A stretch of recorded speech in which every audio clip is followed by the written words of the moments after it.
hard not to be stressed. Okay. Okay. So you made the decision we're going to do precise. How tall are you? 4 feet 9.6. Gotcha. Yeah. Okay. And so if we get 3 inches of length, that puts you at 5 foot 5 foot and a little bit. and a little bit. We never guarantee length. Yeah. Safety number Safety, 1, 2, yeah. 3, that's what we do. Now Right. that being said, the vast majority of people will reach their goal, whatever it is. Not Yeah. everybody has a goal of 8, and a lot of people change their goal. Yeah. So today before surgery, it's easy to say 8 or bust, give me everything. But look, this is a process. Yeah. In 3 weeks, you may think different. In 6 weeks, you may think different. Right. The nice thing about this is it happens a little bit every day. Yeah. So you get to look in the mirror every day. And don't be shocked if at 4 or 5 centimeters, you start saying, oh my gosh, this is the most amazing thing. I'm almost 2 inches taller. Yeah. And then you start really paying attention to the aesthetics and the proportions. If you start at a tall height and you add 8 centimeters, then the visual changes are almost, you can't see it at all. And the x-ray changes are a little bit. If you start at a shorter height and you do one bone only, then you may get into an aesthetic issue where you're saying my femurs are looking longer relative to my arms or my tibias, because you are a normally proportioned human being. Yeah. You're not as tall as you want to be, but your proportions are normal. So imagine if we added a foot to your tibias, then we would all agree that looks disproportionate. But somewhere between adding a little bit and adding a lot is where you're going to be. And so what I tell my people as they're doing this is get excited about the height, because that's wonderful. Yeah. But I'm really going to remind you to look in the mirror at how you look and how you think you look. Almost everybody across the board, I love the way my legs look. The most amazing thing, I wish I could do more. Great. Yeah.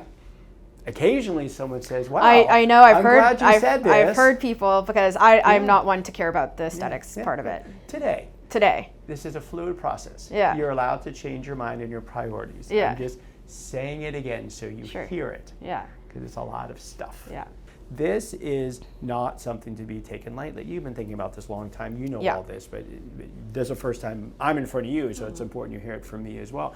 There are a lot of things that can go wrong. Some things happen very fast. Surgery's done bad. You don't go to rehab and you get tight really quick. But generally, things happen slowly with lengthening because you're only adding a little bit every day. But a little bit every day builds up and you can get problems. We have you stay local because we can monitor you, we can do your therapy, and we do therapy better than anyone in the world because it's all we do. Limb lengthening and reconstruction, we do it every day. So we're really good at it. Other centers, you go, you do your surgery, and the surgery may be great, but if you don't have professional PT managing you and monitoring you, then you can get into problems that you're not even aware of. So we like to say we spend most of our time preventing the problems you don't know you can have. What's the turkey place? Yeah. So do you know that I talked to them 2 weeks ago, and they let people walk. They have it on text. They let people walk with the P2 nail. Yeah. And they basically say, I said, okay, well, this is my height. I'm okay for the 10.5s. Yep. And I'm going to be able to walk. And they're like, yes, but if anything happens, the next surgery to, fix your broken nail is free.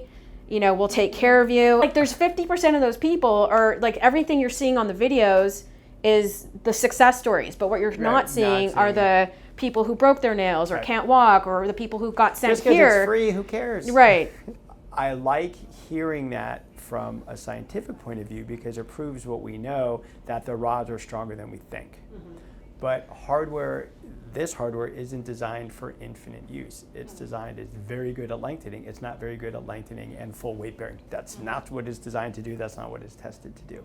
It's nice to know that they built in more strength than we know of to prevent accidental hardware failure from normal use. But it's always a race between the bone healing and the rod failing. Well, if you're on the walker, the crutches, the wheelchair, doing what you're supposed to do, then the bone will heal before the rod fails. But if you're putting that many cycles and that much load on it before your bone is taking some of the weight, then it's not surprising there's not more failures. Yeah. But safety always trumps. The number of people whose bone heal too fast and they have to stop lengthening, it's like 2 in 10 years. It's low. Low is an understatement. Yeah. Can you describe the venting to me? Like that. Yeah, so we drill very tiny holes. 5 millimeter holes. 5 millimeter and holes. And then when we're hollowing the bone, that just lets the pressure come out and it lets the bone marrow go in that area, which is great. Right. So double bonus. And it goes into your bloodstream. Doesn't go into your bloodstream. Where does it go? Around the bone. It literally surrounds the bone. Oh. We're trying to prevent it from going in your bloodstream. The gears in that thing are so small, it's shocking how strong it is. It's really a marvel of engineering. It really, truly is. And cool things about it are we can add and subtract, and we can very precisely control the rate we lengthen, which is important for your rehab, bone healing, etc. So vast majority of people, especially your age and your health, we will lengthen you at 1 millimeter per day. Mm-hmm. So surgery's tomorrow, surgery? Yeah, right? So surgery's first one. Tomorrow, then we start lengthening in 1 week, and then 80 days for 80 millimeters, so that's about 3 months. Now, if your muscles, your nerves, your bone, sometimes we slow down. Yeah. I don't mind staying an extra couple of weeks, my bone's not healing as well as I want it to, we'll slow down. If you're above a certain age, if I were doing this, we would go slower just because I'm older and we give my bone more chance to heal. So, but your rate will start at 1 millimeter per day, and we'll see how you do, and almost everybody stays on 1 millimeter per day. Okay. Have you ever had any issues in the operating room? Like what? Like with the patient. Like, I'm worried I'm going to die tomorrow. Oh. Just that. So I'm not the anesthesiologist, so no. Okay. How about that? All right. So do you see the curve in your femur? Yeah. That's very unusual. That's malformed. Yeah. Not normally how the femur is. Femur is, much straighter than that usually. Okay. So the nail will still go in? Oh yeah. Yeah. We have to cut the bone here so it'll go straight. This will straighten out when we do that. You have some valgus malalignment, which means kind of knock-kneed. Okay.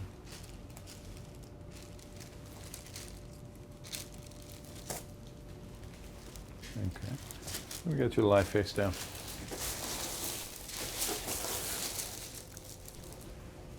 Okay, relax. And I'm going to rotate your leg. So she has about 45 degrees of external rotation, 45 internal. Did Dr. Robbins measure all this already? In February, I thought. Okay. All right. Okay, good. 45, 45. It's pretty normal. Plus 10. No, plus 5 thigh foot axis. Okay. All right, turn over.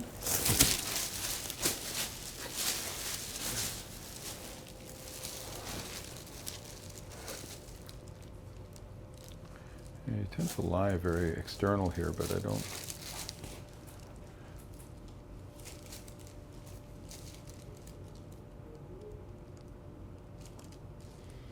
Yeah, I think they just twisted your leg when they took the x-ray, so it made it look straighter.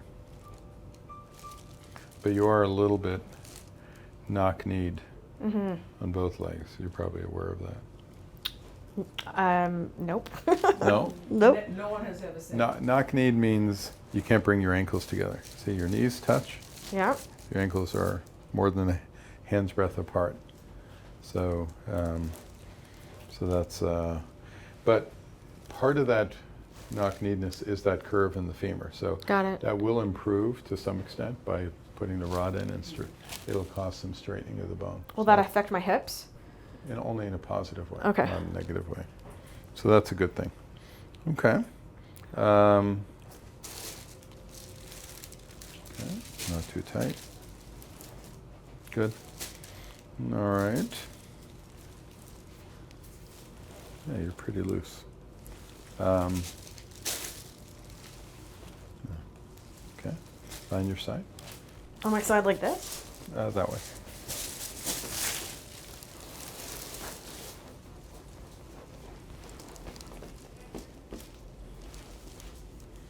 And then positive over. Yeah, you're a little tight in this band, the IT band. Okay. All right. Yeah, so we're going to put the rods in. We're going to cut the IT band. That's all standard for this. Yep. You're going to get some straightening of the alignment of the leg because we can't put a straight rod into a curved bone. Okay. The bone becoming straight. Okay, but in your case, So you're going to cut it like here? right in the middle. Right in the middle. Yep. And your goal is 8 centimeters? Mm-hmm. Okay.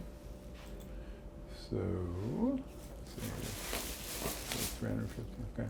So you've got a good sized femur. Probably a 335 millimeter rod go in there, and probably 10.7 millimeter diameter. So that'll give you, you'll be able to put on 50 pounds weight bearing, although, let me measure here. Actually, fairly good diameter bone. Maybe we can get a 12.5 in there. No way. On the lateral, you have the room. On the AP, you're tighter. We'll see. Oh my gosh, that would be so cool. If I could, because it widens out very quickly above and below. It's only this one waist part on the AP. But yeah, if I can, I'll try so that you can get more weight bearing. That's awesome. Thanks. Okay. Yeah. Good. Yeah. Great. Any questions Dr. Robbins didn't answer? Oh, please just don't let me die. We are going. Everyone's laughing, but it's like my concern. I'm gonna die. We've never lost a patient. I know. That's not wood. Here's wood. So, never lost a patient. Yeah. You know, the riskiest part of the surgery is fat embolism. Right. Our incidence of fat embolism has dropped to, you know, it used to be 4%, and now it's less than 1%. So it has decreased. We haven't had, as long as you're not a smoker or a vapor, we haven't had a single serious fat embolism incidence in a long time. Since you said COVID, since 2020. Right. Right. Cool. Cool. You all set? Yeah, as set as I can be. We'll see you then. Yeah. All right. I'll be there.